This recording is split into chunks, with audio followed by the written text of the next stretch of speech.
Councillors, let's get underway. I'd like to welcome councillors, exec, members of the gallery to this Armidale Regional Council meeting of 24th of August. Could I call upon Councillor McMichael to do the civic affirmation?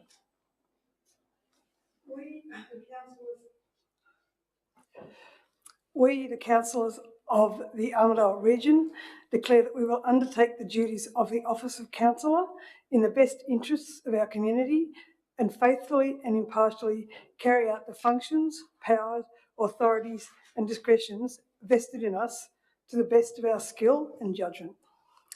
Thank you, Councillor McMichael. And Councillor O'Brien, if you could do an acknowledgement of the country. We acknowledge the traditional custodians of this land and pay our respects to elders past, present and emerging. The Armidale Regional Council pays tribute to their love of land, love of people and love of culture. Thank you, Councillor O'Brien. And could I call upon the General Manager to make a statement live streaming? Thank you, Mr Mayor. This meeting is being audio and video recorded, and the recordings of the non-confidential parts of the meeting will be made available on the internet. No other persons are permitted to record the meeting unless specifically authorised to do so. And just in relation to mobile phones, if we could just either turn them off or set them to silent, please. Thanks, Mr Mayor. Thanks, Mr General Manager. I have not received any apologies or leaves of absence for this meeting. However, I note that two of our councillors, Deputy Mayor Redwood and Councillor Mepham, are joining us remotely for some really valid reasons. I'd now like just to ask for disclosures of interest. So having reviewed the agenda, do any councillors have a need to declare a conflict of interest? Councillor Gaddis. Thank you, Mr Mayor. I'd like to disclose a non-pecuniary interest for item 15.3 in the closed section. And the reason for that, I'm a board member of NIRA. Thank you. And what do you propose to do? Yes, I think at the time when that item is on the table, I will leave the room and not be included in the vote. Terrific. Thank you. Thank you. Okay, council laws will...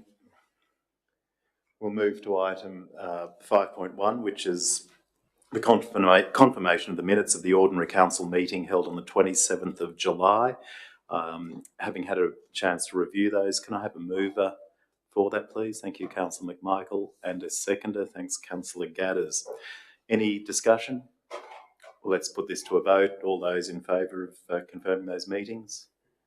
And Councillor Redwood and Councillor Mepham.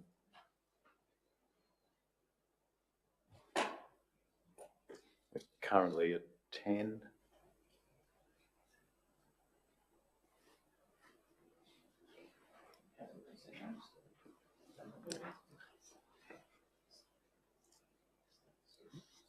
Thanks, Councillor Redwood. I've noted your hand.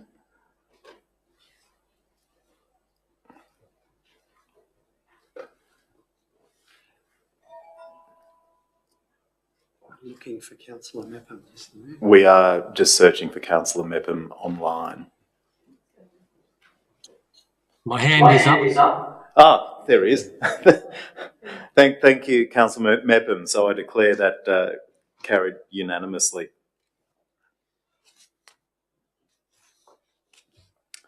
Actually, Councillors Mepham and Redwood, I might need you just to verbally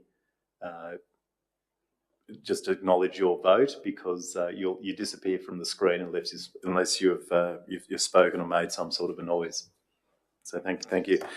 All right, councillors, there are no mayoral minutes, so we go to item 7.1.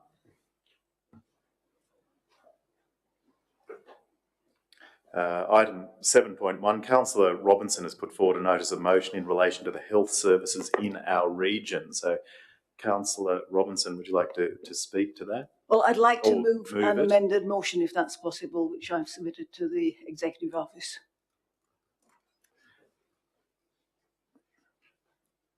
Executive Office, do you have that amended motion?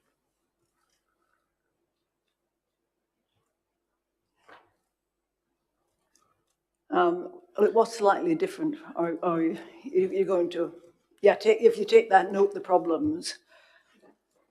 Thank you. And so that's the motion you'd like. Let's move that. Is that the motion you'd no, like to move? there was a part 2 was actually slightly different, I think. Do I have to read it out? Unfortunately. I'm going to have to Let's see find what it. tech does.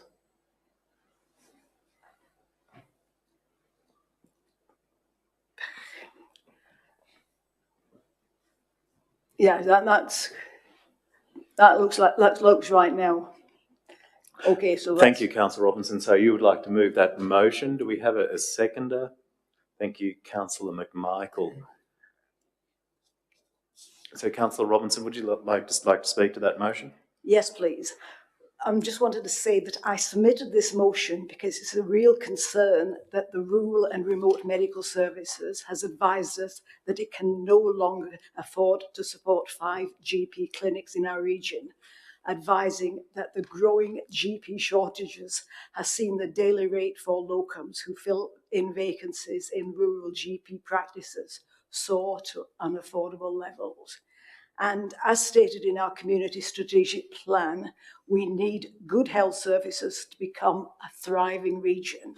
And access to GP services is critical because GPs can treat and prevent illnesses before they deteriorate into more serious complaints that could require significantly more costly treatment in our hospitals.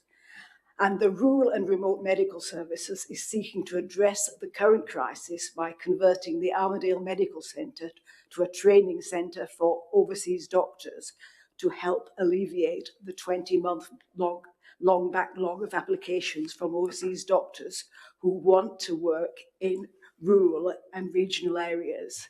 And we need them here. So I'm really hoping that our council will write to all relevant federal and state ministers and of course to our local MPs, asking them to support this proposal in the hope of alleviating at least some of the shortage and making it easier for all of our residents to access the services they need to maintain and improve health. Thank you. Thank you, Councillor Robinson. Councillor McMichael, would you wish to say anything? Just to echo what my fellow councillor has said, and also that there are a number of reasons why this has happened. There are federal and state issues. Health is a big and complex issue funded by many people, and that I'm glad that we're going to write to all the various ministers involved, but that we need doctors in this region and in other regions. Doctors' rates in the region are low. The doctors' numbers in the regions are low, and regional areas have lower health outcomes, and let's do all we can to promote this. Thank you, Councillor McMichael. Councillors, anyone else wish to say a few words before we put this to the vote? Right. Thank you. So all those in favour of adopting the motion per the screen, I can see Councillor Redwood is up. Councillor Mepham, could you? That's a yes as well. Yes. Thank you. I declare that that carried unanimously. Councillors, we now move to item 8.1, which is in relation to the Local Government New South Wales Conference that is coming up in October. So this item has a number of parts to it. Details are from page 9 of the agenda. So firstly, we are being asked to finalise the attendees and voting delegates with one councillor in addition to the Mayor, the Deputy Mayor and the General Manager attending the conference. And then secondly, we'll vote on the motions that ARC will put forward at the conference, and voting for these motions will be in seriatim. Now, I've received one expression of interest to attend the conference, and that's Councillor O'Connor. Does anyone else wish to throw their hat in the ring for a vote? Or okay, well, in that instance, I declare Councillor O'Connor will be the additional one. Thank you, Councillor O'Connor. I look forward to having you on board there. Councillors, will now go to item C, or point C in the recommendations, which is to run through the different motions being put up. We'll just do this. We'll ask the proposers if they wish to say anything about it, or the mover of the motion or the submitter of the motion, if they wish to say anything about it. No need for long speeches. I'm one of them, and Councillor Robinson is the other. Excuse me, Matt. Will it go back so that we can discuss it? It fors and against at all? Or? Look, we can if someone wishes to say anything about it, and then we can vote. So I don't think we need a seconder for each of these, do we? Is it worthwhile moving, getting the motion, this item on the table, and then moving each recommended motion on its own to debate whether we send it up or not? Yes, that's what we are going to do in seriatim. Yeah, that's what I was looking for.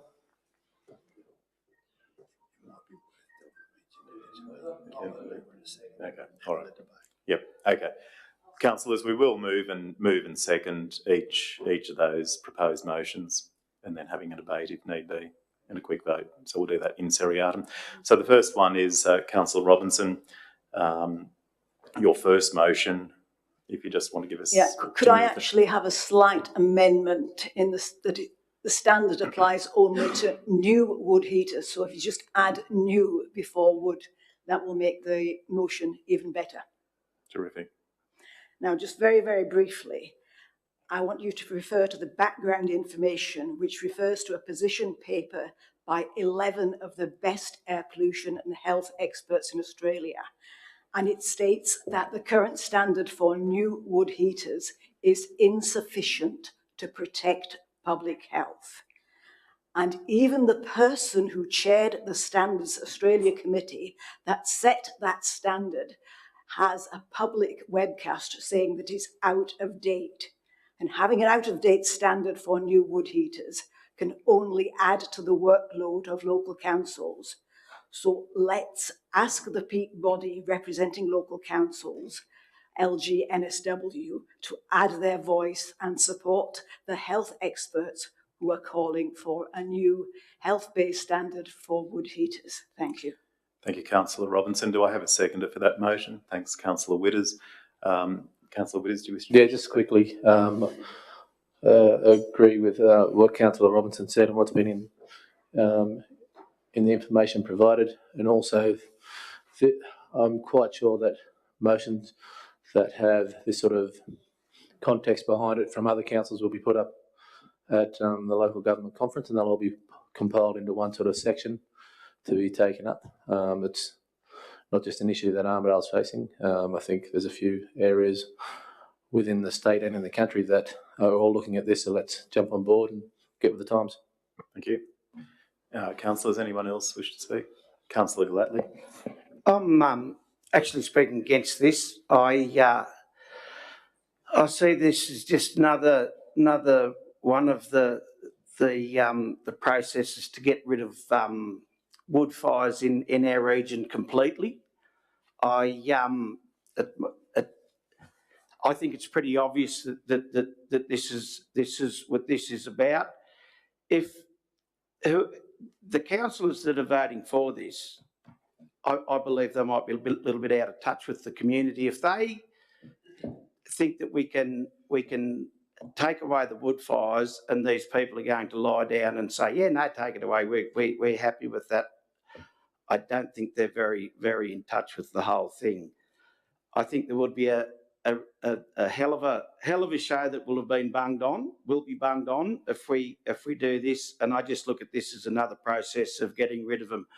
Wait until we do get our res up and going, and it can be shown that yes, we can heat our houses well with electricity at a decent price. Up until then, I just think this is another one of the old chestnut that's been going on for 26 years. And if the community really wanted to get rid of wood fires, they would have backed it by now. Thank you. Thank you. Councillor O'Brien. I'd like to speak in favour of the motion. I think we have to assume as councillors that when our fellow councillor puts up a motion and says new wood fires, we can't assume that there's a secret agenda. We have to take each other's word for this.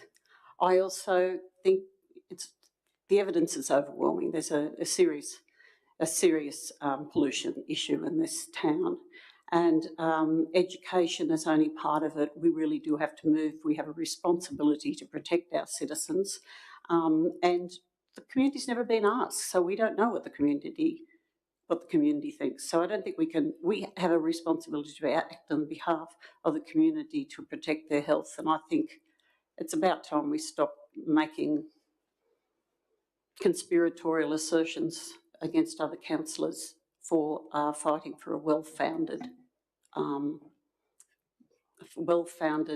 health problem for our community. Thank you. Thanks, Councillor O'Brien. Councillor O'Connor. Oh, with your indulgence, Mr Mayor, I would like to speak in support of Councillor Robinson's motion, but I'm out of order. According to the Code of Meeting Practice, you'd want somebody opposing me next, I think. I think in discussions we have held previously, we're happy thanks to... for your indulgence, Mr Mayor. Look, I'd like to support this. There's no suggestion in this motion of any conspiracy to get rid of wood heaters. It's simply to update the standards, and I think, you know, the actions of Dr John Todd in actually resigning from the Standards Australia Committee that relates to this speaks volumes. It's well and truly out of date for these standards to be updated, and that's all this motion asks for. Thank you, Councillor O'Connor. Any other councillors wish to speak? Councillor Robinson, would you like a right of reply? Sorry, before you do, but sorry, Councillor McMichael. I'd just like to agree with Councillors O'Connor and O'Brien, and to say that our standards change. We used to smoke all the time. Now we don't think we should smoke very much at all, and things we used to drink heaps more. Now we don't think we should drink. You know, I mean, there are various standards which change. Okay, so now one of the standards we are proposing to change is wood heaters. Okay, so I mean, there's nothing wrong with changing your ideas or your standards. I mean, we've got a whole development application process and things which gives us whole rules and things. Let's get new houses with new wood heaters in them. It's great. Let's insulate all our houses. Let's do all kinds of great things. Thank you, Councillor McMichael. Councillor Packham.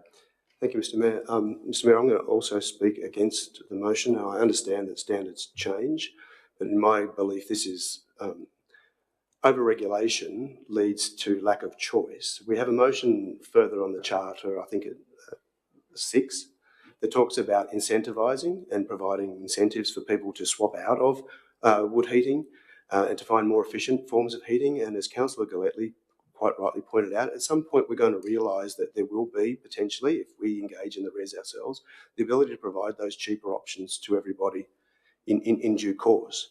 But the fact that to over-regulate, which will take away choice now, is a step too far, in my opinion, and maybe it's not shared amongst everyone. I too was left last night with my reverse cycle air conditioning failing because they're not set for ambient temperatures of Armidale. It won't work below -6 and then just fails to do anything. Not saying that I have a wood heater in reserve. What I'm saying is there's a whole bunch of things and standards that are going to be out there that we also need to have standards across what we're trying to swap people out into. And so the same with our BASICs or our cyclone ratings for sheds and things like that have to be in place. We have to have a lot more in place than just shoving in a standard for wood heaters, whether it's new, old, existing, defunct or otherwise. And so I'm excited that 6 comes up down the chain, but I just think that this is one step too far that this community can't quite afford to push forward with right now. Thank you, Councillor Packham. Councillor McMichael, could you switch your phone off, please? Councillor Redwood has his hand. Wishes to speak. Councillor Redwood Thank you. It is up. Good. Thank you for the opportunity to speak. I speak supporting the motion because I make my primary income from the world's first national standards body and understanding the standards process, which is not regulation, but simply voluntary, or usually a voluntary system whereby a standard is established and then often adhered to by industry. I think as a forward, looking forward, I think that the standards for new heaters should improve. It's not to say that we won't allow the use of wood heaters, but the wood heaters that we use should meet a standard which enables them to operate but not pollute to the extent that they do currently. And we are aware of other countries which have been able to establish standards that can produce heat without the amount of pollution that many of the current wood heaters in Australia do. So I don't see this as being a retrospective move. I think it's, from my perspective, if I understand the amended motion correctly, it's to encourage a new standard to be developed, which would bring the Australian standard up to a level that would allow for a non-polluting or less polluting wood heater. Thank you. Thank you. No. Okay, Councillor Robinson, just a quick right of reply, perhaps. Yeah, no, I just want to emphasise, and some people seem to have got this completely wrong, that a standard for wood heaters has absolutely nothing to do with any wood heater installed in Armadale at the moment. You know, whatever's happening to them now, this motion will have absolutely no effect on them. What we're trying to do is make the new heaters effective and efficient and cleaner. And one of the reasons for doing this is because of what happened in New Zealand. New Zealand was so fed up with the current Standards Australia process that Environment Canterbury went and developed its own standard, which is much, much better than the one in Australia. And they did this because they had a growing up in New Zealand study. And that study found that even one single wood heater of the type we're installing in Armadale now will increase by 7% the risk that a child under 3 will need hospital emergency treatment for anything except accidental injury. And I find that's a horrible statistic. You know, every time we put in a new heater, we are doing something that's going to affect the health of the children living nearby. And so what we want to do is try and do what is happening in New Zealand and improve the standard so that people can have a choice. Otherwise, the people who live next door to them won't have a choice. And maybe, so let's really move forward. Let's see what we can do to make this the best possible standard we can. Thank you. Thank you, Councillor Robinson. I'd like to put this to a vote, and this is whether this particular motion is submitted to the LG NSW conference. So all those in favour? 3. And Redwood was as well. Thank you. Those against? 2. I declare it carried 9-2. We just move to the next motion, which is one that I put forward. I won't read it out. I'll just quickly summarise. So this particular proposed motion to go towards the conference is around the Department of Planning and Environment and asking them to simplify and make it easier for us to release land and make land available for development. As you know, we are in a housing crisis, as are many regional areas. So can I call for a seconder for this motion? Thanks, Councillor Gadders. I don't wish to speak on it any further. I think it reads as it should. Do any other councillors wish to speak? All right, let's put it to a vote. Those in favour? Thank you. I'll declare that they carried. That one will go forward as well. The next motion, again, this is one that, so I'll move this one.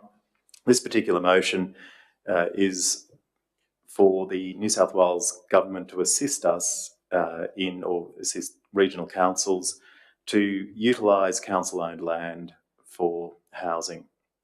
So, and also provide some technical support. The details are there in the business paper. Do I have a seconder for that?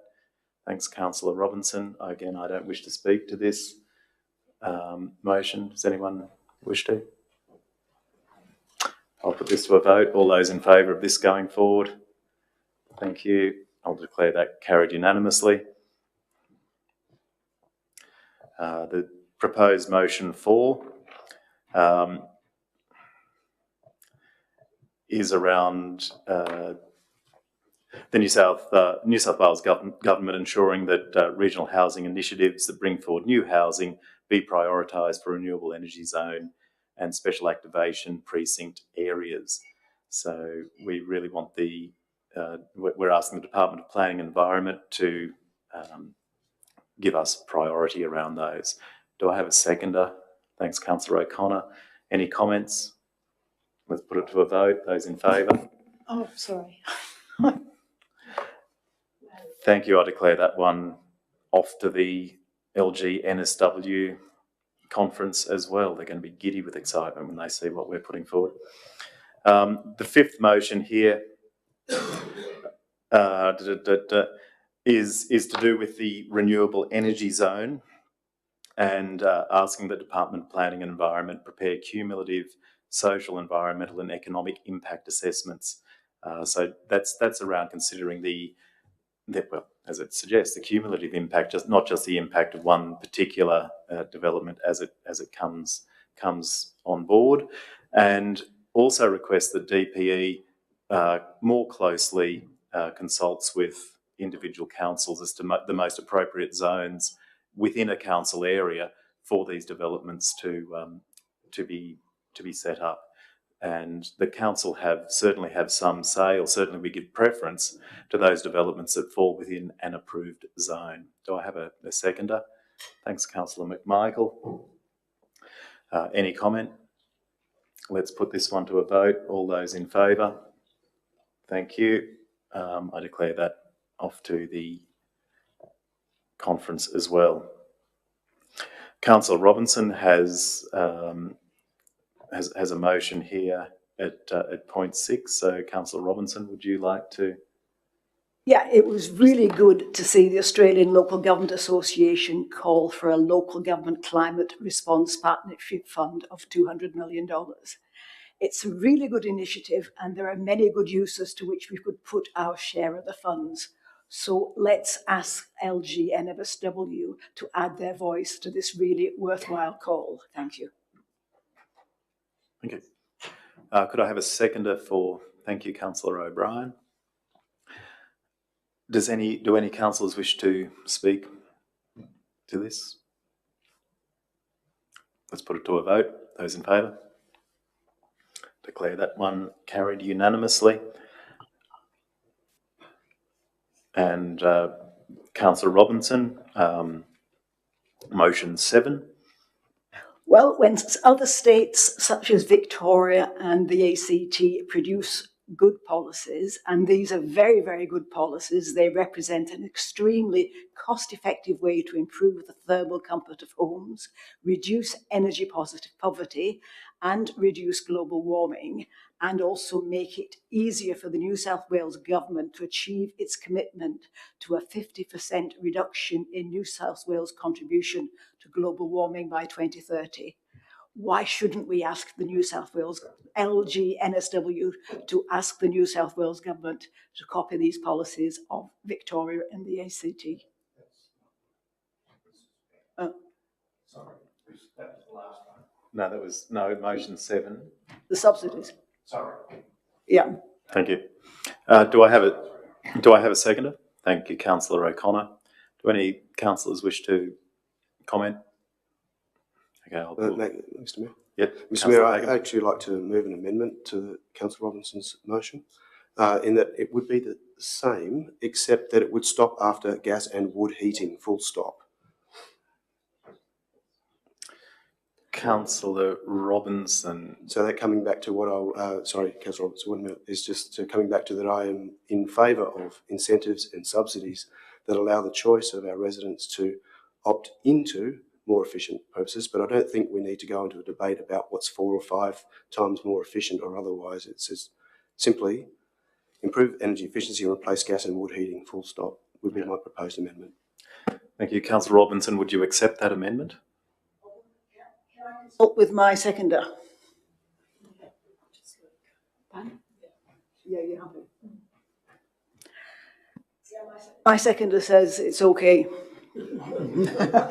Which I assume that you thought it was okay as well, and you were just... Well, I like details. I much prefer to have information than absence of information. So it's also, maybe we can actually change it and put it in the background. That wouldn't be actually changing the motion. We'll just put it in the background if it's not there already. Yeah. Let's in the interest of cracking on. No, I'll submit an amendment to the background information to include that, since we've taken it out of the motion. But to crack on, yes. Yeah. Yeah, and I've said it anyway. Yes, the amendment is now the motion. No, it's because Councillor O'Connor, who was the seconder of the original, is happy to accept the amendment. We don't need to. We are all about efficiency here. So, Councillor O'Brien, would you wish to speak? No, thank you. Terrific. All right. Any other councillors wish to say something? Okay, with the amended motion, let's put this to the vote. All those in favour? Thank you. I declare that one carried unanimously. And the final proposed motion to go to the LG NSW conference, Councillor Robinson, it's yours again. Yeah, well, as we noted earlier, many people have described the state of rural and regional health as at crisis point. And the example of the rural and remote medical services pulling out of 5 New England GP clinics because of GP shortages and the extraordinary increasing rate for locums to unaffordable levels is just one indication of that. And I'd recommend anybody who's interested in this topic to read the final report of this parliamentary inquiry and all the recommendations, which are eminently sensible and will help ameliorate this unacceptable situation. And if we add LGNSW's voice to the call for improvements, these improvements might come sooner rather than later, and that will be a good thing for everyone in this region. Thank you. And as seconded, looks like Councillor O'Connor. Do you wish to speak, Councillor O'Connor? Yeah, I do. Look, everybody, I think, acknowledges that initially the New South Wales government, well, I don't know if everybody acknowledges, but the fact is that the New South Wales government initially took the position that there was no problem with rural health, and it was the opposition at the time some years ago who called for this inquiry and, of course, completely dispelled the myth that there was no problem with rural and regional health. Now, Local Government New South Wales, which is our peak organisation, will be in receipt of many, many proposed notices of motion like this. And I think there's 2 purposes here. One is that I think the voice of regional councils is, as we all know, and now that Local Government New South Wales actually represents both urban and rural and regional councils, there's a bit of a tendency because of the population disparity for urban matters to grab attention. That's fine, but we have a real crisis here, I think, that is acknowledged now right across the state, and it would be absolutely essential for every regional council or rural council that thinks about it to send a motion like this, to send a really strong message to the executive of local government New South Wales that this should go to the top of their list or in their annual lobbying agenda. They choose a limited number of items to really go hard on when they negotiate with the state government, and I would hope that the parlous state of rural and regional health would be one of them. And so I think it's our duty to add our voice, as this motion does, to all the voices that I hope will be bringing forward notices of motion like this. And I think Councillor Witters referred to the fact that they sort of clump together. One motion is put up, but the size of the group of motions that are of a similar nature really has quite a strong influence on the seriousness with which local government New South Wales takes the broad concern of the whole Assembly. So I think it's just really helpful to just, as you say, Mr Mayor, crack on, get this up there. Thanks. Terrific. Thank you. Councillors, anyone else? Councillor Witters. Councillor O'Connor, if you could. Yeah, just quickly, it's unfortunate to see that the majority have to now face the issues that the minority have faced for a long time to get something like this going. But as they say, if a motion like this can do something, rising tide lifts all ships, I suppose. So I'll be in support of it. Thank you, Councillor Witters. Councillors, if there are no other comments to make, let's put this to a vote. All those in favour? Thank you. I declare that carried unanimously, and we now have a full suite of motions to put to LG-NSW. Councillors, we move now to item 8.2, the Council Actions Report, which summarises the actions taken on Council resolutions. Council is asked to note this report. The details are on page 16 of the agenda and from page 30 of the attachments. Do I have a mover for this motion? Thank you, Councillor Witters, and a seconder. It looks like Councillor McMichael. Any comment? No. Councillors, let's put this to a vote. All those in favour of noting that, thank you. I declare that carried unanimously.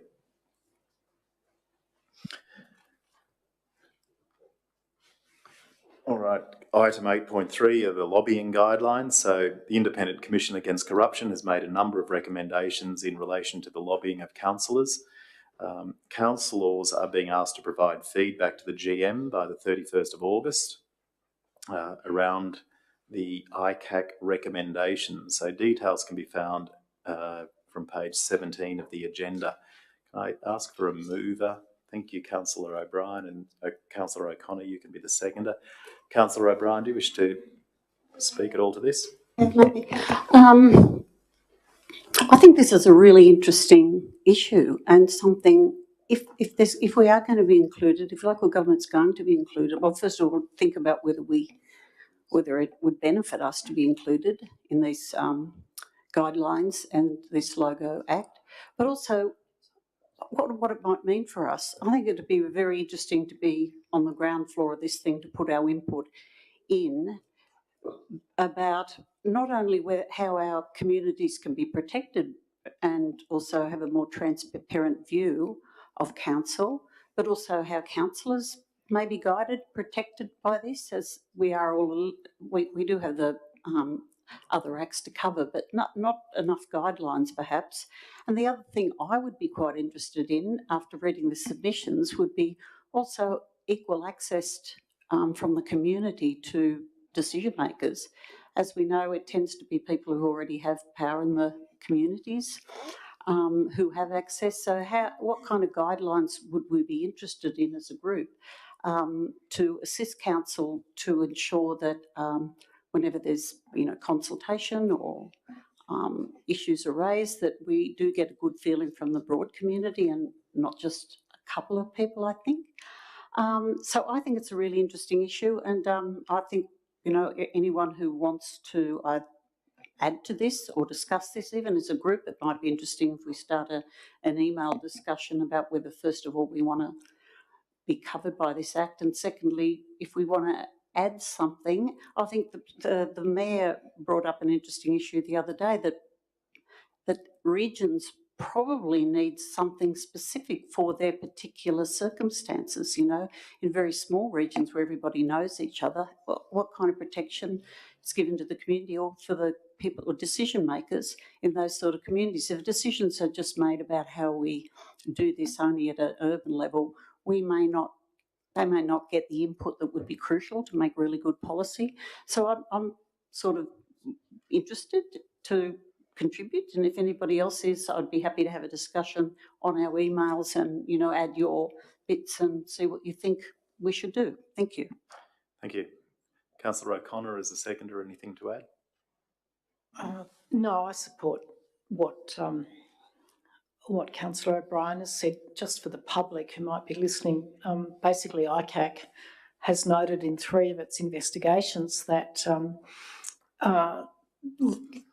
corruption can happen at local government level and does, and it's offering consultation, I suppose, with the local government sector to see if we want to have more anti-corruption regulation, which is sort of, normally you'd hate more regulation, but in this case it might be a good thing. So that's what this is about, just giving councillors an opportunity to submit back to the General Manager their views so that these can be put together in a council submission. Thanks. Thank you, Councillor O'Connor. Any other councillors wish to make a comment? Councillor Witters? Yeah, just if anyone knows me, don't get frustrated by a lot of things, but one thing that does frustrate me is people who try to have undue influence on other people and use their so-called power within the community to lobby, influence, any of those sorts of things, decisions that they want to go their way. Can't have it. It does really make my blood boil that people think they have that much power over other people. I think everyone should be equal under the eyes of the sun. And I just like the fact that, unfortunately, if you spend some time and look at the news, there's been corrupt actions in the state government recently. I think there always has been, but it's just coming out. There's also been some corrupt actions taken in the federal government as well. I think there always has been, but whether it comes out or not. So just, as I said on Monday night, any involvement of an independent group that can keep any sort of corrupt views, ideas, actions or anything in check is a good idea. And if council can have its sort of say and role and all that sort of stuff in there, having saw in different parts of my life lobbyists, as we call them, try and put undue influence on it. Yeah, any chance to knock them down a few pegs is a good chance. Thank you, Councillor Witters. Councillors, with no further comment, let's put this to a vote. All those in favour of providing feedback, and that would be great. I declare that carried unanimously. Thank you. Councillors, item 8.4, Councillor Packham has provided an updated disclosure of pecuniary interest, which Council is being asked to note.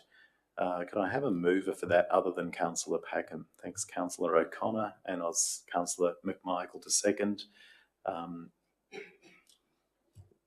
Let's put this to a vote. All those in favour of noting it? Thank you. I declare that that carried unanimously. What happened to 9.1?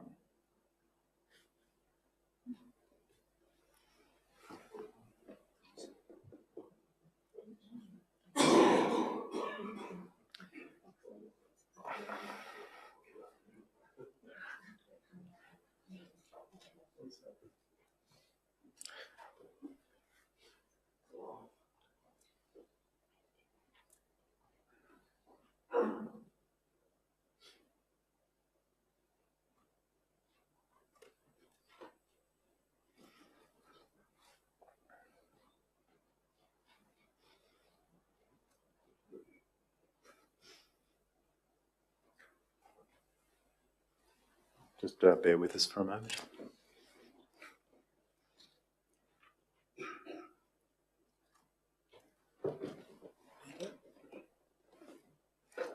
True. Albert. Thank you. Item 9.1 is a planning agreement with Oxley Solar Farm. This, in this particular item, Council is being asked to accept the general terms of a planning agreement in relation to the proposed Oxley Solar Farm, with details from page 24 of the agenda and 53 of the attachments. It's important to note that this is the first of the voluntary planning agreements to come before this new council, and one that sets the bar in terms of expectations of what Armidale Regional Council have for new renewables projects that are likely to come to the fore with our renewable energy zone. So can I ask for a mover in relation to this? Thank you, Councillor Robinson. And a seconder. Thank you, Councillor Gallatley. Had the win there. Councillor Robinson, would you like to say a word? Yeah, this is an excellent planning agreement. And if and when the development is approved and all the consultations with the community have gone ahead, and if the development goes ahead, then I think this will be a good improvement and a welcome addition to our renewable energy zone. So let's look forward to further developments in this area. And I'd also like to thank all the people who put in a lot of hard work working on this planning agreement. Thank you, Councillor Robinson. Councillor Gallatley. Yeah, no, this, excuse me, this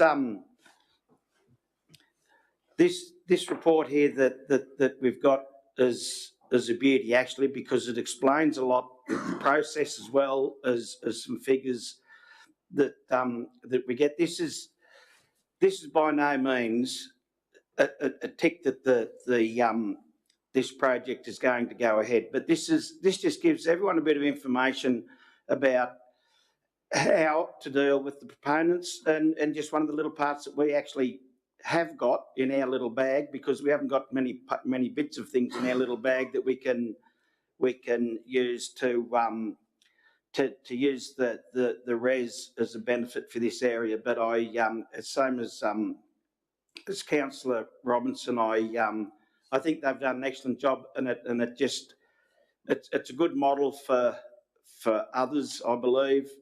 And if it goes ahead, so be it. But thanks again to the staff for putting that together. I think it is time well spent. Thank you. Thank you, Councillor Gallatley. Any other councillors to speak? Terrific. Let's go to the vote. All those in favour of adopting or accepting? Okay, thank you. I'll declare that carried unanimously.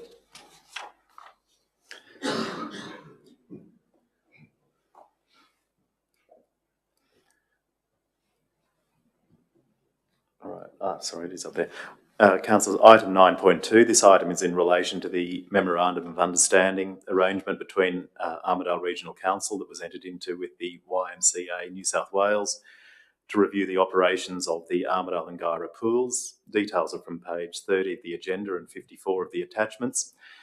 Council is being asked to endorse an extension of the MOU for 3 months.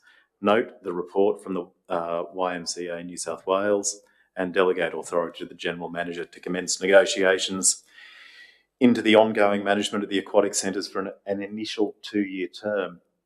There's a recommendation on the screen. Can I have a mover for that, please? Thank you, Councillor O'Connor, and a seconder. Thanks, Councillor Witters.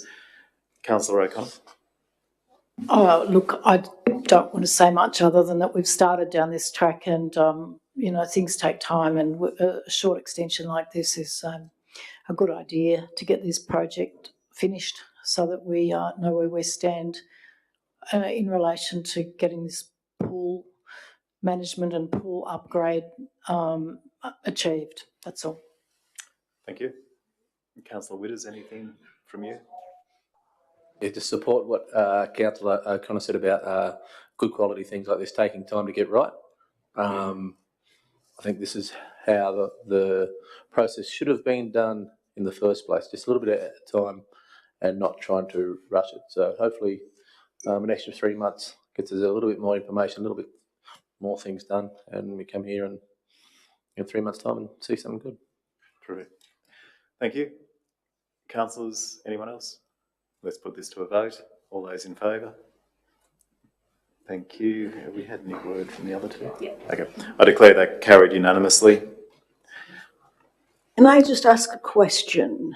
Yes. That if we can't see the councillor, he's come back now anyway, but we had a drop out there, so maybe we should just confirm with Councillor Mepham that he voted for the... I appreciate what you're saying, but tech up here has greater visibility, so I'm relying on their honesty. All right. Councillors, item 9.3, the draft financial statements.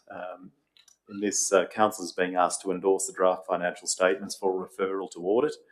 Details are from page 35 of the agenda and is a standalone attachment.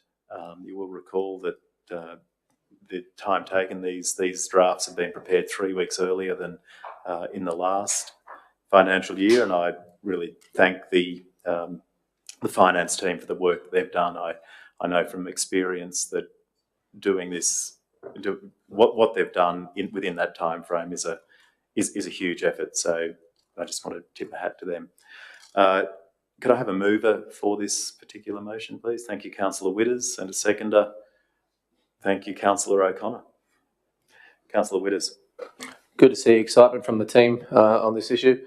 Nothing really to say. Well done to those in the organisation that have put the time and effort into getting this done. As you said, 3 weeks earlier than last year.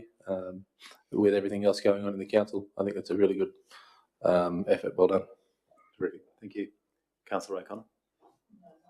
Sorry, nothing further to add other than that we did have a lockdown last year, so fortunately we haven't had that this year. Thanks. Indeed. All right. Councillors, let's put this to a vote. All those in favour of adopting the recommendation? Thank you. I declare. Councillor Robinson, where was your hand? Oh, yes, Tara, I was just wanting to know, is the supplementary attachments on Council's website?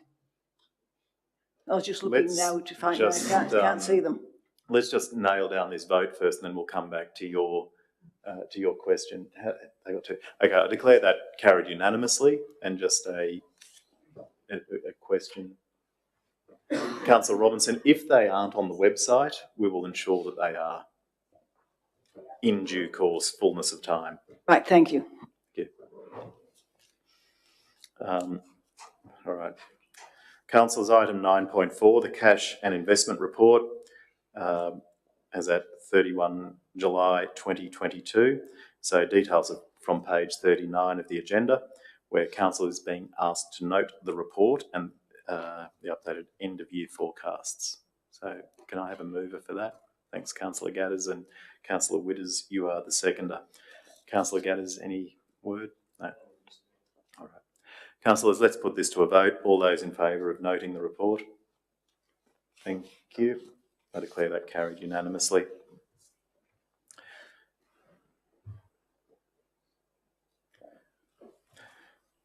Item 10.1 is the adoption of the Catchment Water Quality Strategic Plan, which has been on public exhibition for a period of 28 days, with one submission received, which supports the plan.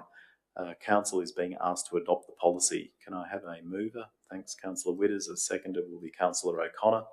Councillor Witters, anything to... No, it's good policy again. Water safety and water security and everything else has been an issue on the forefront of most of the community's mind over the last couple of years since the drought of 2018-19. So it's good to see that we're moving forward in that direction of getting water security. Excellent. Thank you. Councillor O'Connor. I just want to thank Mr. Byrne, Manager of Utilities, for all the work he's put into this, and so this is actually quite long overdue but not in a bad way, in a good way, to start to be looking at our water quality is great, and just as we pushing hard around air quality, it's just as important, and really delighted that this is now going to be hopefully supported by all of council. Thank you. Well, let's test that, shall we? And put it to a vote. All those in favour of adopting this policy? Thank you. Yep, I declare that carried unanimously.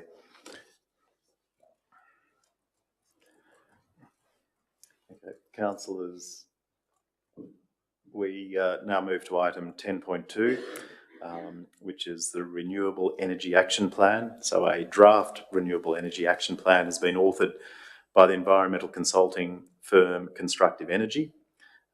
Details of this item appear on page 48 of the agenda and from page 148 of the attachments. So we have a recommendation on the screen for council to endorse the plan and place it on public exhibition. Can I call for a mover, Councillor Robinson, and a seconder would be Councillor Gadders. Thank you. Councillor Robinson, would you like to? Yes, I'm very, very passionate about making sure we can get the best out of our renewable energy zone, and everything the public can look at this and find out what they think of it and give us some feedback. It will make it an even better plan. So let's see what we can do with this to get not only council having low cost renewable energy, and I always like to say that in South Australia and Victoria, during the day, because they already have lots of solar energy, they have negative prices. And if we can achieve the same outcome here, it would be absolutely wonderful. So let's see what we can do. And the more feedback we can get from the public, the better. So I'll look forward to reading all the submissions. Thank you. Thank you, Councillor Robinson. Councillor Gadders. Thank you, Mr. Mayor. I'd like to just add to this. This has been a very solid report. The detail that's gone into this, the discussions that have been had, and I believe this report tables some very real opportunity for us to go forward, and also some very realistic ideas in here. This is not pie in the sky, this report. So I believe this gives us an opportunity to get our own house in order as a first step, and then expand that benefit out to the community. So let's get that feedback and add to the recommendations of this. Thank you, Councillor Gadders. Councillor Packham. Thank you, Mr. Mayor. I think it's important, and I thank Councillor Robinson and Councillor Gadders for bringing this motion to the table. I think it's very important that this council starts having determination of its own destiny, and in this space we have a unique opportunity to move forward in that. I certainly am against being a price taker, no matter whether it's negative, positive or otherwise. And I think that the only way to have self-determination as a community and as a region of great strength that we are, and to realise that potential, is to actually take control of that potential and not be left to regulators into the arms of those other retailers. And so, yeah, pushing this forward in the most positive light. Thank you. Terrific. Thank you.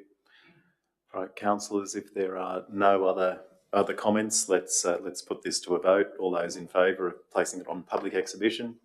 Thank you. I declare that carried unanimously. And it's always wonderful to have support from the gallery. Good to know we do things right. All right. Councillors, we now just move to the committee reports, and there are 4 items to consider here. The first one is the Aboriginal Advisory Committee, the minutes of 5th of May and the 9th of June. Council is being asked to note the minutes. Details appear on page 52 of the agenda, and I have written 22 of the attachments, but that cannot possibly be right. And they are also in this information in the attachments. Can I call for a mover, please? Thank you, Councillor O'Brien, and a seconder can be Councillor O'Connor. Councillor O'Brien, anything to say? Nothing exciting to say, except the committee's been very busy with the organisation of the 2 NAIDOCs. And I also want to thank the staff for the various questions, issues that were brought forward by the committee, and questions around Narwhal Village and how they were responded to very fully by the staff, and we'll bring that to the next, well, it will be brought to the next committee meeting. So thank you very much. Okay, thank you. Councillor O'Connor? No? No? Any other councillors? Right. All those in favour of noting the minutes? Terrific. All right. Item 12. I declare that carried unanimously. Item 12.2, the Sports Council, where council is being asked to note the minutes of the meeting held on the 8th of June 2022. Details page 54 of the agenda, and 229 of the attachments. Councillor Galletley, I'll declare you the mover, and Councillor Gadders is the seconder. Councillor Galletley, anything to add? Yeah, look, there hasn't been a lot changed since last month. Really, we've been working on it. Looks like the lights for the netball courts is coming to a bit closer to getting up, which is good. We've had some new people that have put their hands up beyond the committee. There's 3 newies, so that's really good from different sports. So that's a plus, because we've been looking for a bit of new blood in there. Not really a lot happening, but our next move is to get our priority list with the new committee members there. We get our priority list up and going, and start working on what the priorities are for it all. But anyway, that's about it. But it's a good report. Thank you. Thanks, Councillor Galletley. Nothing from Councillor Gadders. Let's vote to note the minutes. All those in favour? I declare that carried unanimously as well. Thank you. We now move to the Traffic Advisory Committee, where we are being asked to note the minutes of the meeting held on the 2nd of August, with details page 54 of the agenda and 251 of the attachments. Can I call for a mover in Councillor McMichael, and a seconder can be Councillor O'Connor. Councillor McMichael, anything to add? Just a couple of things to note. That the taxi zone in Guyra in Aurora Street has been removed, and there are 2 angle parking spaces to accommodate the community bus. And the community bus is going to be using the taxi zone in Bradley Street as well. And also, on a different matter, we're endorsing the installation of a no stopping on the northern side of Kentucky Street, opposite the gymnastics centre, to help traffic flow. And we're requesting Traffic for New South Wales investigating improving the intersection of Dango and Kentucky Street to reduce the traffic delays for turning traffic. We've got lots of people who like gymnastics, and it's great to see so many people there.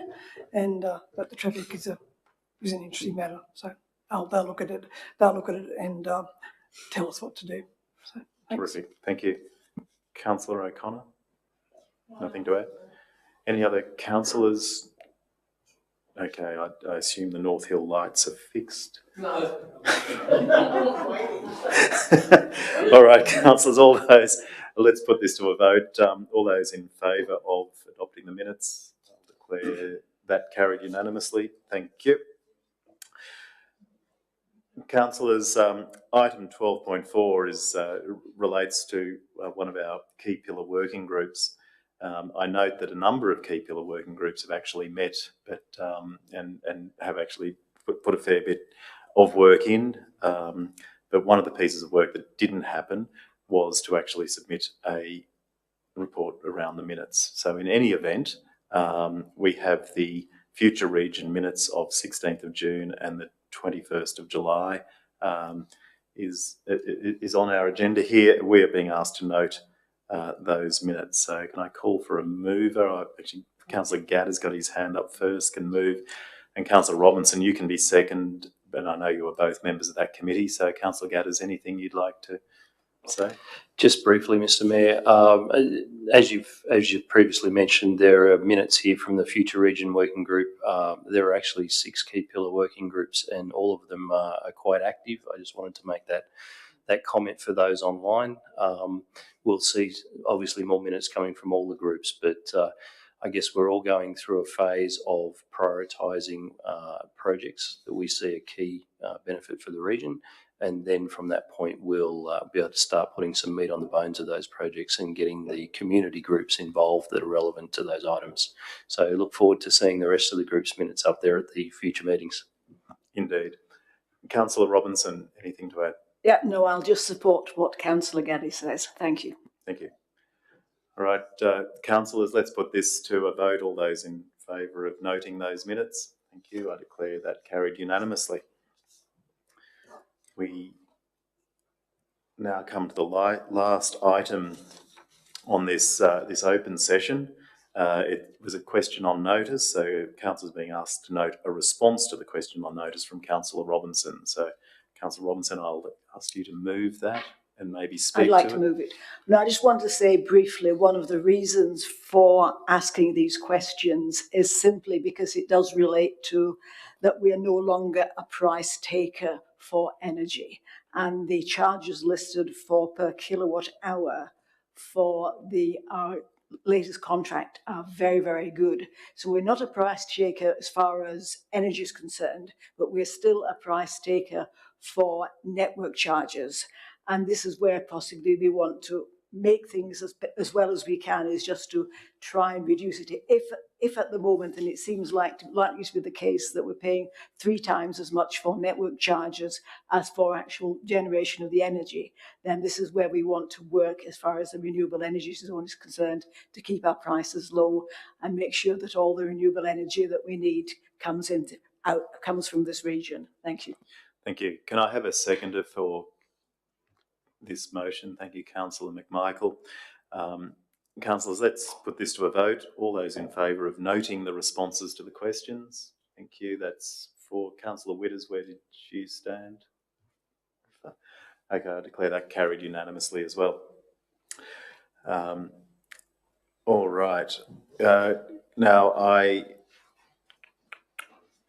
that brings us to an end of the open session of the meeting. So I declare the open session closed at 5:08 p.m. So thank you, and I'd ask the members of the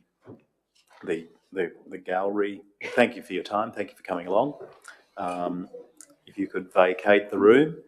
Now, could I please have a motion to move into closed session? And if resolved, Councillor Robinson is moving, Councillor O'Brien is seconding. Can we please put this to a vote? All those in favour of moving into closed session? I declare that carried unanimously.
Councillors, we're on.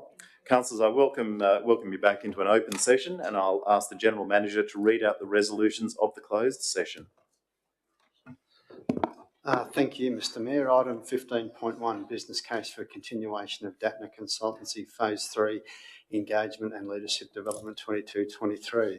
Resolved that the Council continues to endorse the sole supplier procurement strategy of the DATNA Group to continue to provide high-level and specialist consultancy services and a consistent approach to achieve Council's culture change objectives as part of the Restore and Thrive strategy. B, that this procurement strategy be endorsed under section 55(1) of the Local Government Act 1993, that an exception to the Act as endorsed for this contract where, because of extenuating circumstances, remoteness of locality or the unavailability of competitive or reliable tenders, a council decides by resolution which states the reasons for the decision that a satisfactory result would not be achieved by inviting tenders for the reasons outlined in the report. C, endorse an upper level limit of 240,000 GST exclusive for the continuation and or completion of this project by the DATNA Group Phase 3 for the financial year 22-23, and D, that should future follow-up additional strategy programs and other key strategic value be considered by the General Manager for future stages to the benefit of Council, that endorsement of appropriate funding based on estimates be given to the GM within the established budget parameters and reporting frameworks of Council. Item 15.2, Mr Mayor, the debt write-off requests for some sundry debtors are resolved by Council that the Council approve a write-off of $14,865.73 GST exclusive for the debt as outlined in the Council report. And item C, Mr Mayor, the New England Regional Art Museum's Capital Works Program request for support. Item 1, resolved by Council that item 1, Council to defer a decision on this item until the September 2022 Ordinary Council meeting. Item 2, by the 5th of September, A, Council determine its position in relation to the expectations of NERAM in return for the funding extension. B, Council convey to NERAM additional information sought. And C, Council request NERAM make a presentation to councillors prior to the September Ordinary Council meeting in relation to the funding extensions sought. Thank you, Mr Mayor. Thank you, Mr General Manager. So if there is no further business, I declare the meeting closed at 5:40 p.m. Thank you, councillors. Thank you, staff.